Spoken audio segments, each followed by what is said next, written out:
Hello guys, so today I want to quickly show you the use of the Google Lens app. You can use it to translate a document, a text from any language, either French, Russian, Spanish, of any language of your choice. Let's quickly dive into this and let's see how it works. Now quickly open your Play Store app and download the app from Play Store.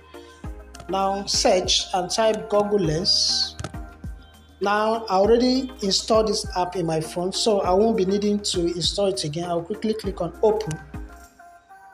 Now we have the Google Lens app. Now I have a document that's actually in French language. I want to translate this document to English so that I can read it.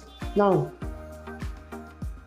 I'll click on the document. This document is written in French. It's a cover letter in French language.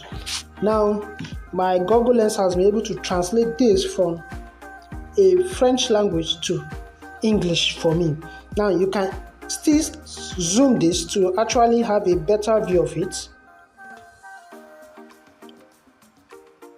Now, from this, you can easily read any document with the use of this. And this is just one function of this app. You can actually do more with it. We have the text option, we have the search. Let's quickly use the search options to see what you can do with it. Now I have the search option and I have a picture in my phone that I actually don't know the name and I quickly want to search for it. Now let's say this.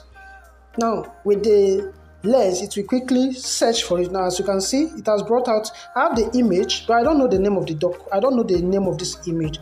Now with the lens, it has actually brought out the name from which is a TP-Link router, and it came with various options. This is just more you can do. This is just one of the more things you can do with this app, and it's a very good app. If you can utilize it, it will actually ease whatever stress you are going through. And we also have the text option here. You can still bring out your text and it will translate it for you. So these are more you can do with this app. If you find this video helpful, quickly drop a comment, like and subscribe to this channel. See you in our next video.